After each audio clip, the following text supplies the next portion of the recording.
काय झालं भाऊ? तुम्ही त्या माणसांना भेटायला जाणार होतात ना? जाणार होतो. ओळखीच्या काही लोकांना फोन केला.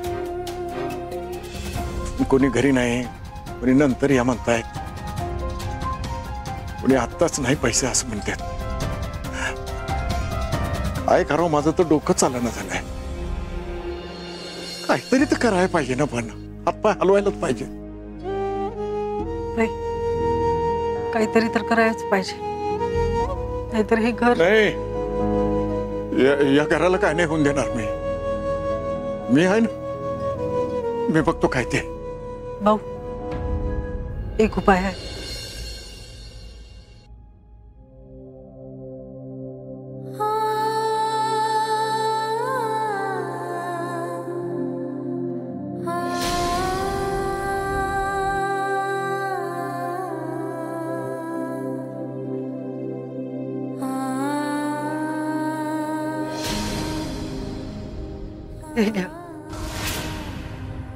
त्या गुजरीतल्या दुकानदाराकडे जाऊन मोडा. आपला हा हप्ता तर नक्की जाईल. अगं पुरी याड लागलं काय तुला? को नाही नाही नाही पुरी, हे माझ्याच्यानं नाही होणार. भाऊ, तुझ्या घरात येऊन मी संसार सुरू केला. घरात बाहेर पडणं मला नाही शक्य होणार.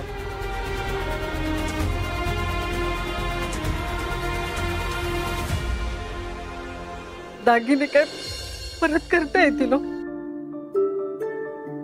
पण जिवंत आठवणींनी भरलेलं हे घर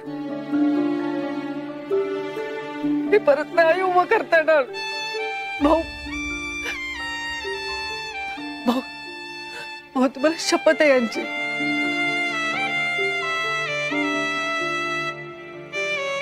हे जेव्हा परत येतील तेव्हा त्यांना माझ्या अंगावरचे दागिने नाही दिसले तरी चालेल,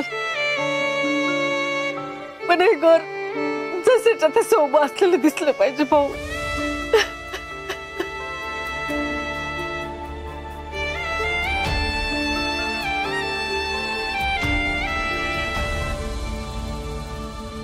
अजून काय बाकी आहे का विकायचं आणि मोडायचं?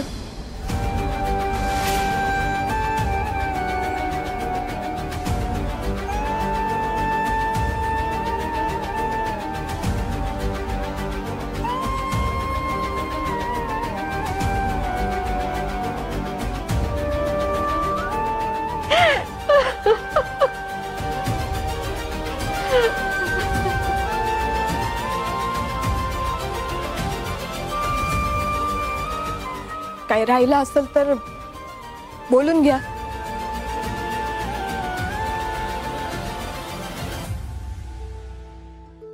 तुम्हाला सांगावंसं नाही वाटलं मला? मी कुणीच नाहीये का तुमची? हे घर, ही शाळा माझ्यासाठी परकी आहे का?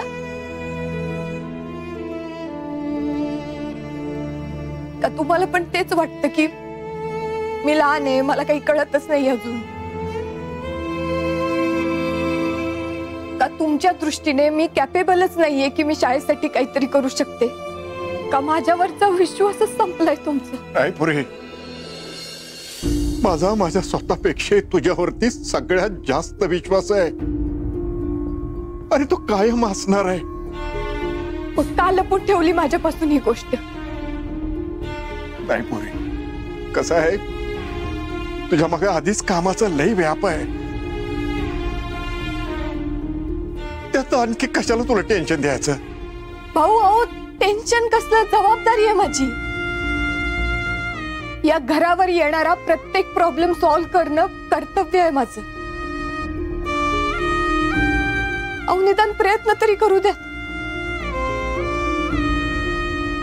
आपल्या सगळ्यांचं घर आहे. तुम्ही फक्त टेन्शन घ्यायचं आणि आम्ही तसंच राहायचं, मला नाही पटत हे.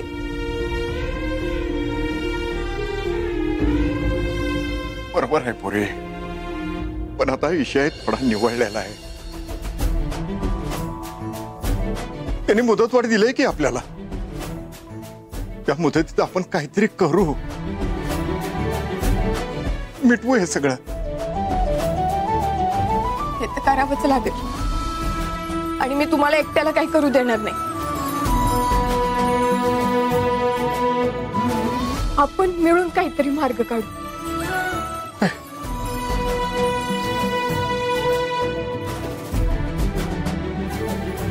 भाऊराव नाईक,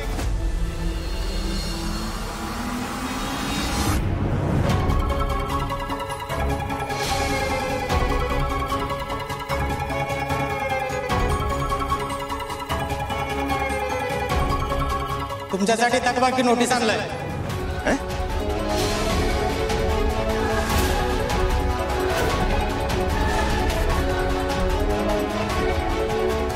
नाही, तुमचा काहीतरी गैरसमज होतोय.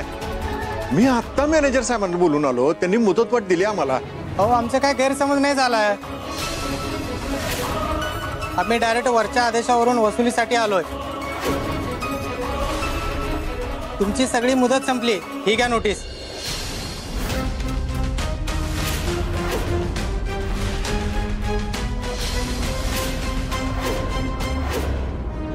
भाऊराव, अहो आतापर्यंत जेवढं जमेल तेवढं करत आलोयच की.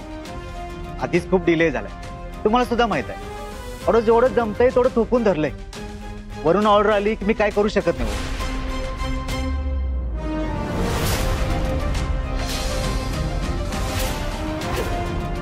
इथल्या ज्या मॅनेजरशी तुमचं बोलणं झालंय ते ठेवा तुमच्याकडेच. भाऊरावांना बिचाऱ्यासारखी बँकेत चक्कर मारायला लागून म्हणून म्हटलं फायनल नोटीस पाठवून द्या एकदाची. जप्ती आणा घरावर. तुमच्यासारख्या लय फसवणाऱ्या ग्राहकाकडून मी वसुली केल्या. 4-4 हप्ते तटले तुमचे. जी काय रक्कम आहे ते द्या आम्हाला, आम्ही जातो. नाहीतर तारण वस्तूवर जप्तीची कारवाई करावी लागेल आम्हाला. कारवाई? कसल्या जप्तीची कारवाई?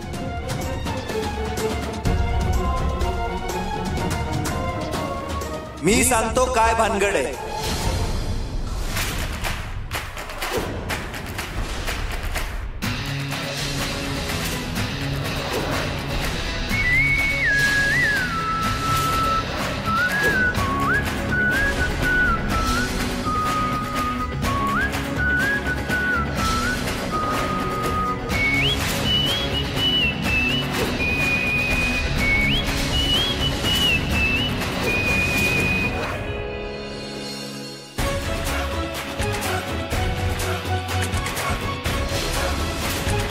हे जे तुमचं घर आहे एवढं मस्त सुंदर,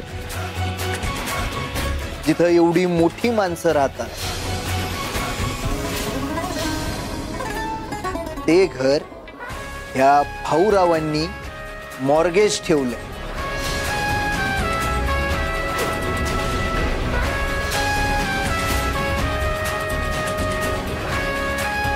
म्हणून तुमच्या घरावर जप्तीची कारवाई होणार आहे.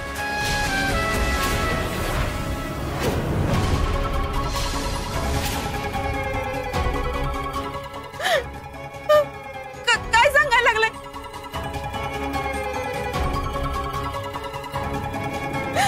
अरे देवा! हो, तुम्हाला माहित नव्हतं का? नाही. कमाल आहे. भाऊ काय भाऊ, मला वाटलं सगळ्यांशी डिस्कशन करून तुम्ही हा डिसिजन घेतला असाल.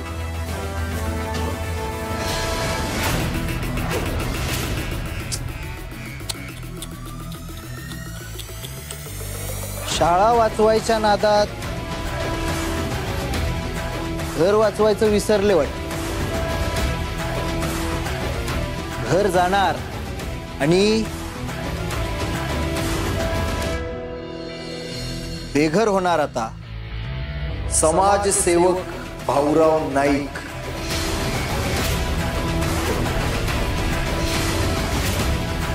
आणि त्यांची नात सावी नाईक.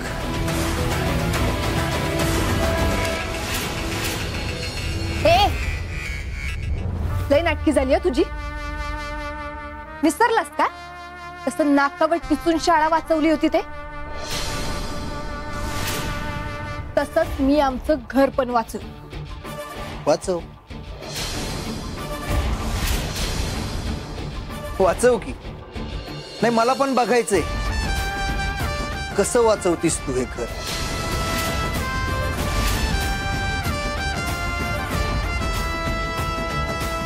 करा प्रयत्न.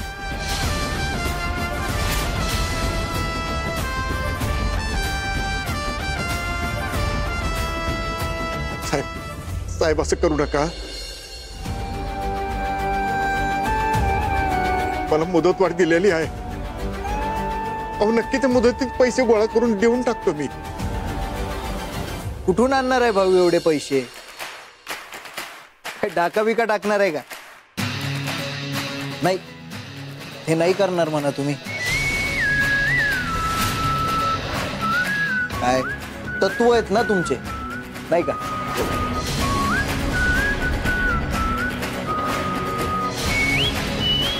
साहेब थोडी मुदत द्या की, जरा अडचण आहे. हा रिक्वेस्ट करते प्लीज. हे बघा आम्ही सगळे पैसे देऊ, आम्ही फसवणार नाही तुम्हाला, प्लीज.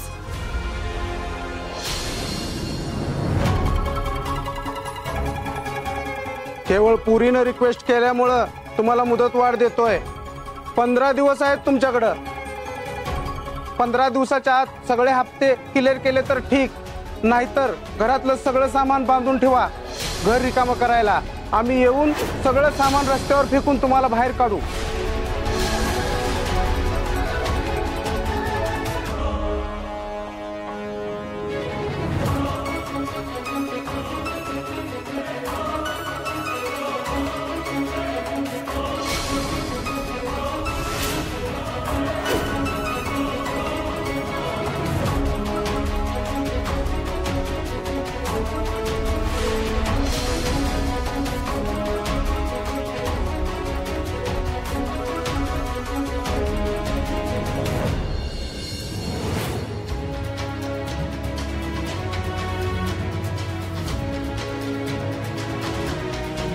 चला रे.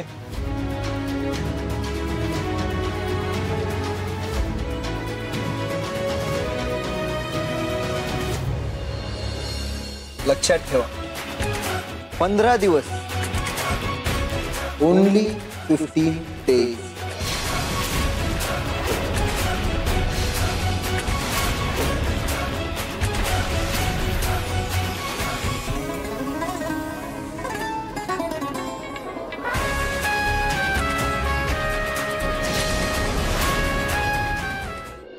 हो जस्ट मला मेल आलाय.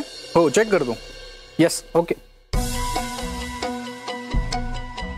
काय ग आज रात्री जेवायला काय करणार आहेस?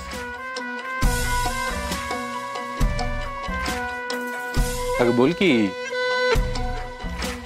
तोंड शिवलंय काय? का बोलायला कष्ट पडतात? ते हा तत्का दिलाय नाही. तत्का म्हणजे? तत्का तत्का माझी चूक झाली म्हणून आईने मला तत्का दिला. भाजलं बुकता येत नाही. चटका चटका बसलाय. बर इकडे ये.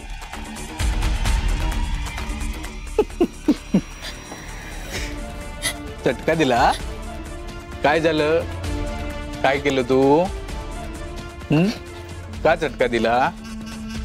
ते मी आईना आई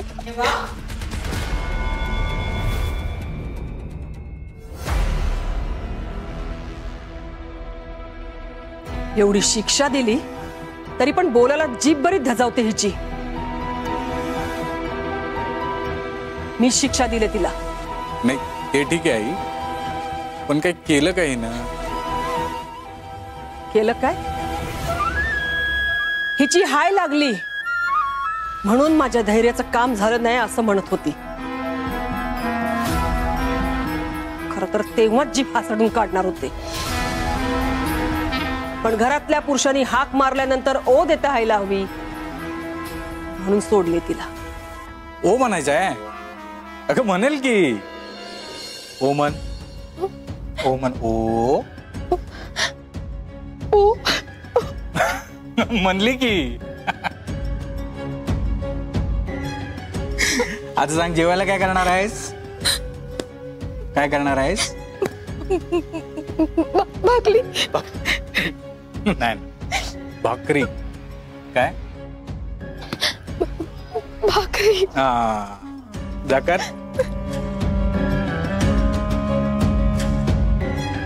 थांब.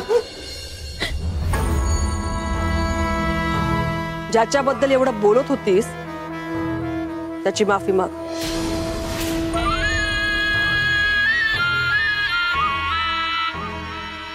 पाया पड त्याच्या.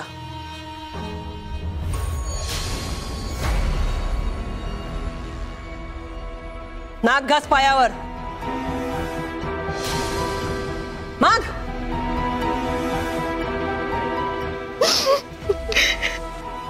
थांबा. माफी मागायची काही गरज नाही. जा, जाऊन तुमचं काम करा.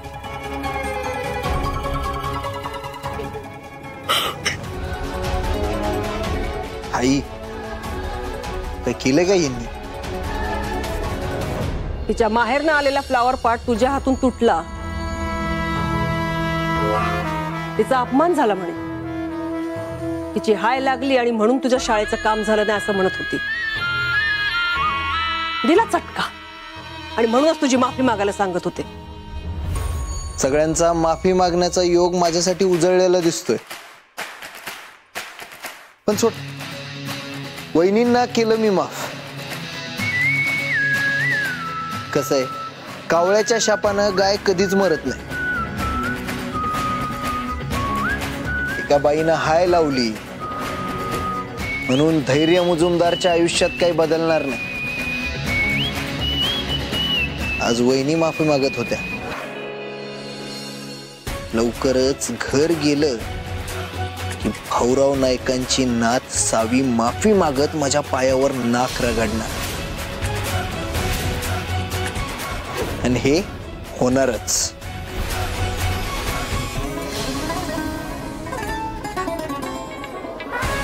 भाऊरावाची नात धैर्य मुजुमदारच्या पायावर नाक रगडणार.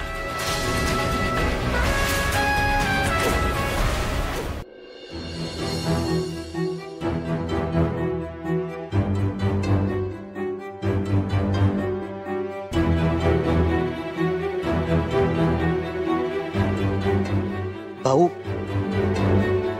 तुम्ही आम्हाला कुणालाच काहीच न सांगता नीट विचारा की. भाऊ, तुम्ही लय चुकीचं वागलाय सगळ्यांसोबत. आज ही जी काही परिस्थिती आली की नाही, ही फक्त तुमच्यामुळं. अहो, लोकांची स्वप्न पूर्ण करण्याच्या नादात तुम्ही आपल्याच घरातल्या माणसाच्या डोक्याचं छप्पर घालवलंय. बसा. निघली तुमच्या डोळ्यावरची झापट निघली. बघा बघा तुमच्या आजोबाचा व्यवहार. आणि काय हो, मी फक्त 12वी फेला एवढंच तुमच्या बसलेला पावलं होतं. मग फेल असण्याचा आणि बुद्धिमत्तेचा काय संबंध आहे? माझ्या फेल असण्यामुळे कुणाचं नुकसान नाही झालं का कुणाच्या डोक्याचं छप्पर नाही गेलं? वहिनी, अगं काय बोलती? जरा विचार करून तरी बोल की. काय विचार करू? हा, रस्त्यावर याची वेळ आली, विचार करायला काही शिल्लक राहिलाय? आणि तुम्हाला काय चालतंय हो? रस्त्यावर तर मी, माझा नवरा, माझा पोरगा येणार आहे. दीपे, तू जरा शांत. अहो, कशी शांत होऊ मी? कशी शांत होऊ सांगा? कसं घर वाचवणार आहे ती माणसं? आहेत का यांच्याकडे पैसे? अहो, एक घर वाचवायला यांच्याकडे फुटी कवडी नाही. तुम्ही नाही ते टेंट आणा. आपण बाहेर राहायची सवय करून घेऊया. सवय करून घ्या बाहेर राहायची. तू शांत. नाही चला तुम्ही. दीपे, अगं काय, दीपे काय करायला लागलेस तू?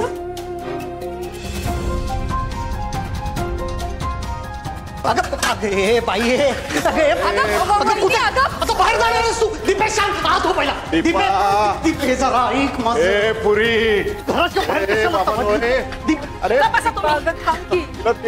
ये.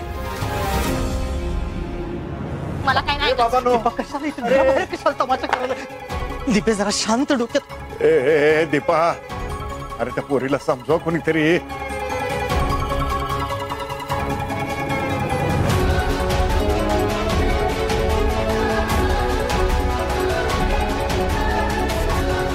घरात तेवढं पुरेसं नाही का तुला? जरा ऐक मला. मला नाही ऐकायचं. दीपक भाऊंकडे तरी बघतो. दीपे लोक बघा लागल्यात. बघू दे. या हो, या सगळे या इकडे. बघा इथं का नाही लय मोठे समाजसेवक राहतात. पण आता त्या समाजसेवकाकडे स्वतःचं घर नाही राहिलं, डोक्यावर छप्पर नाही राहिलं. बघा मी चूल मांडली. का मांडली? कशासाठी मांडली? कारण आमच्याकडे काय नाही राहिलं. गेलं आमचं सगळं गेलं. वहिनी कशाला लोकांसमोर तमाशा करतीये? आणि जे घर तू स्वतःच म्हणतीस ना ते माझं पण आहे. किती दिवस तुम्ही जाशील लग्न करून आणि भाऊ जातील ढगात. वहिनी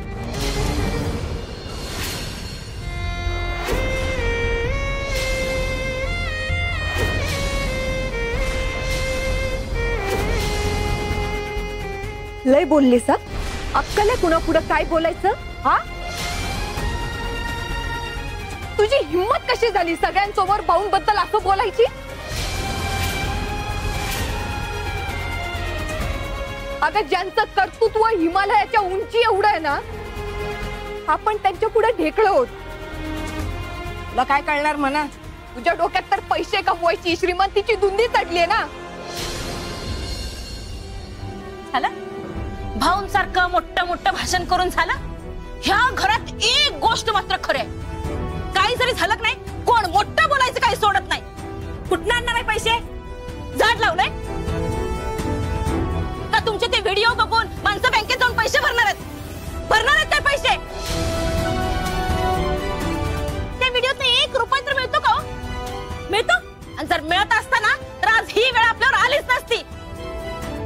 त्या व्हिडिओ सारखा माझ्यासमोर खोटं नाही बोलायचं. मी खोटं बोलत नाही. मी माझ्या व्हिडिओ मध्ये पण खोटं बोलत नाही आणि खऱ्या आयुष्यात पण नाही. मी जे बोलते ते मी करून दाखवते.